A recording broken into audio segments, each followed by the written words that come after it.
Shalom, and welcome to Bible Stories as Blueprints of the Soul, your Biblical Hebrew podcast.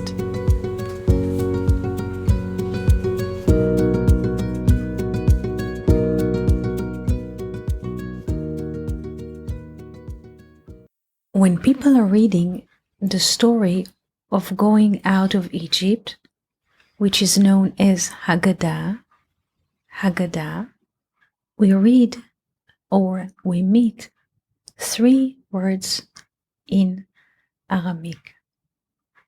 Ha-lachma anya. This is the poor bread. On the table, there's poor man's bread named matzah or matzo in English. This is a very thin bread, very dry, very fragile. With a bit of pressure or movement, it can break. The matzah or matzo symbolizes a poor man's mind. What is a poor man's mind? And the answer is a mind that cannot consider any other option, any other circumstances, any other realities. A person with no perspective can be easily upset, go into depression, go into anxiety from a text message, from reading the news, from changing the circumstances. Some people can get really upset or even shout if somebody moves a furniture at home, if somebody changed the location of things at home. It completely destabilizes a person. This is a mindset of a poor-minded person. He needs everything to be settled in concrete. Nothing moves, nothing alive. He sees only one perspective, what's in front of him. He can never consider a dream or a poetry or a painting or the existence of a hidden reality, nor intimacy or a secret.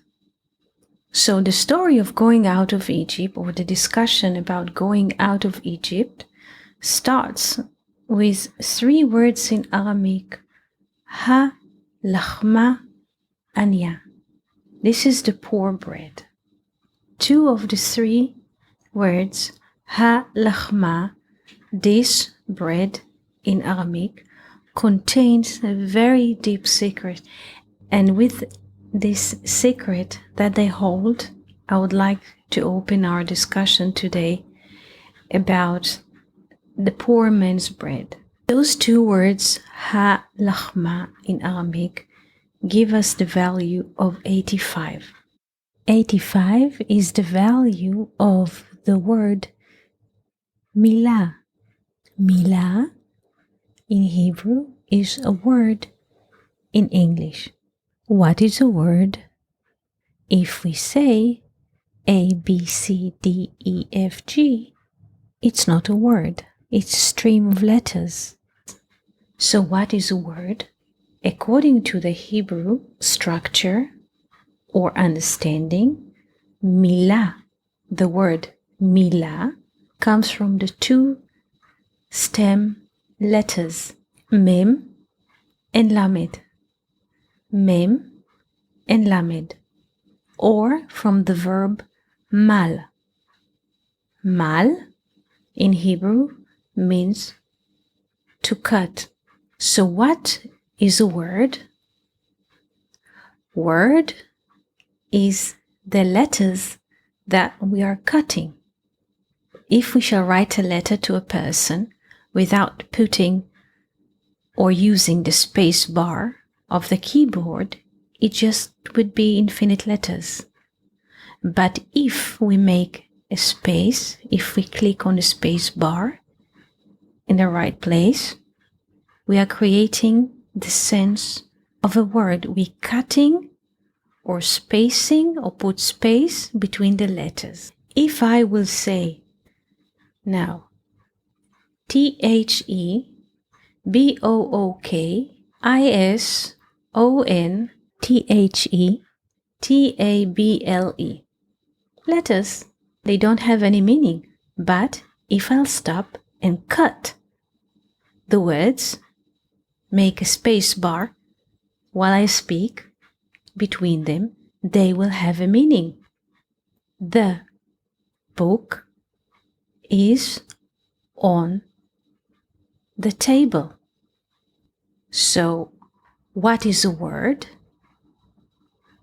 Word, according to the Hebrew understanding, is that the notion of cutting and separating things to create order. Otherwise, it will be one soup of letters. But when we say the book is on the table, we are creating a firm ground. When a person asks, where is the book? And the second person says, the book is on the table, they have a firm ground, a common understanding of which they can walk. Understanding is the ability to walk, like we walk on foot, on firm ground. Understanding among people creates a path, a concrete ground in which people who understand the same things can walk on the same path. We were speaking so far about the meaning of a word in Hebrew. Word is milah, and the verb that establishes this noun is mal. Mal means to cut, to separate, to distinguish. In Hebrew, there is a term which is known as covenant of a word. Covenant of a word. In Hebrew, Brit Milah. Brit Milah. What is a covenant of a word? This is not just medical procedure or traditional procedure. The covenant of the word is a process which is composed from two things or two elements. First, when we speak, we are cutting the infinite potentials of the letters, and we are cutting, making a space bar between them to create a word, to create a meaning. And this process is known as milah. Milah. But the second and the most important part of the covenant of the word is to reveal the inner secret of the word. What this specific word refers in the spiritual realm. So if people speak, their mouth is saying words, but the word does not mean anything, or they don't stop to reveal the spiritual meaning of the idea of the word, the sages are saying something very simple. If a person only speaks in Hebrew, or if a person only cuts mal velo para and does not reveal the secret that lies or that hides in every word, כאילו לא mal, It's like he never cuts the words. It's like he never speaks, like a kettle.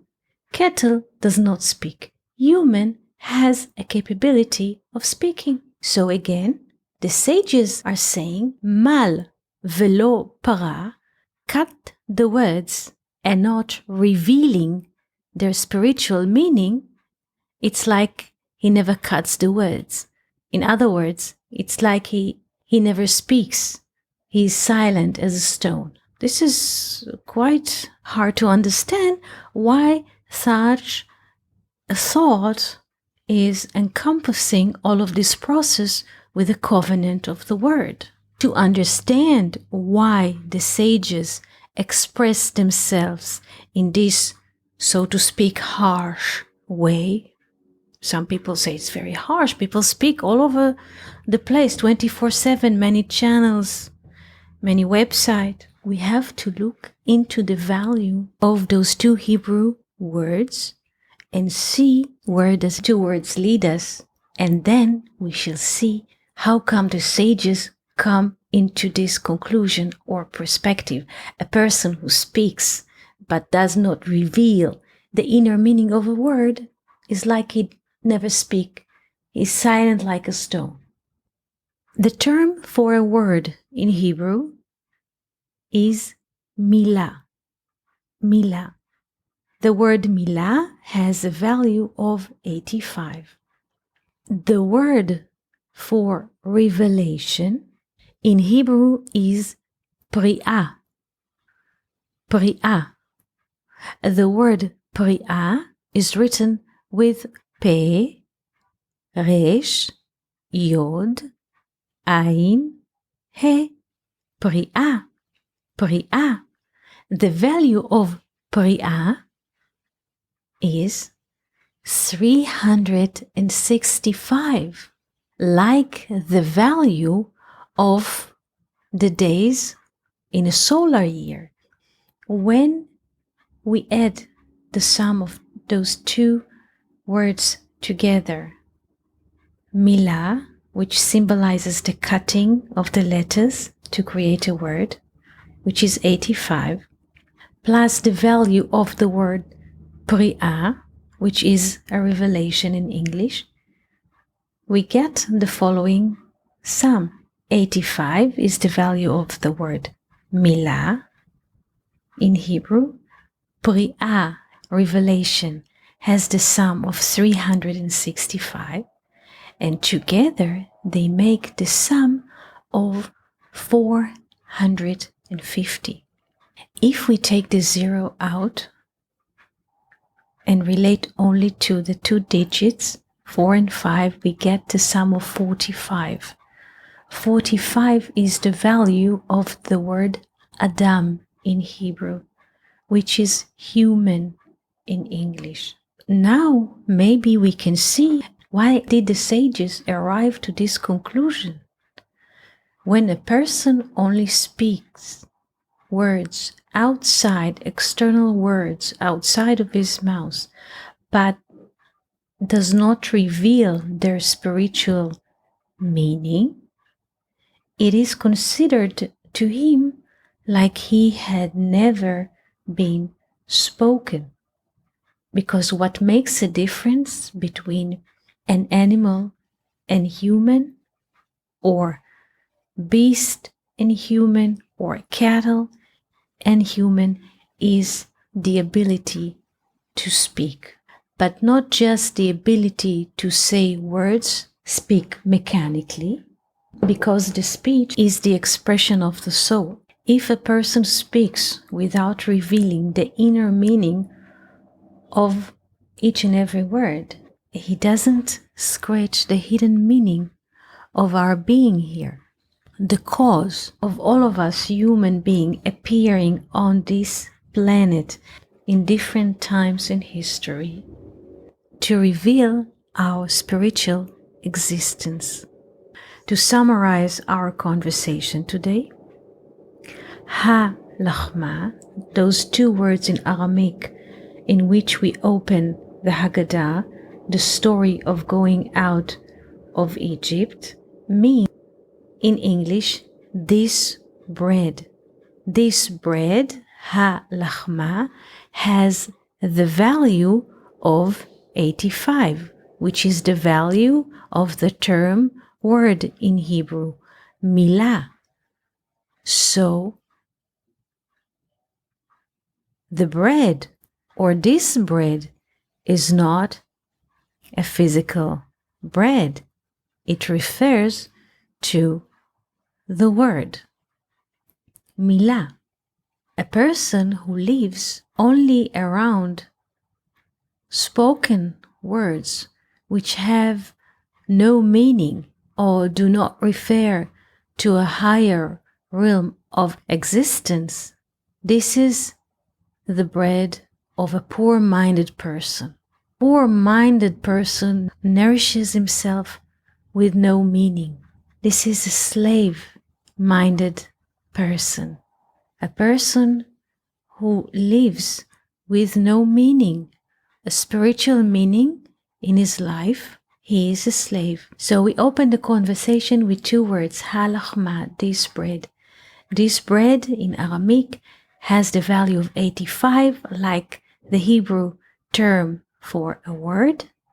And a word does not exist for itself because the word comes from the other world, from the infinity, from the source. And when we combine those two values, the term word, milah, and the term pri'ah, which means revelation of the infinite in the temporal, when we combine those two values, 365, which is the value of revelation, and the value of the term word in Hebrew, milah, which appears in the manifestation, then we have the value of 450 or 45, which refers to our aim of being here, being human, making the connection between the spirit and the matter.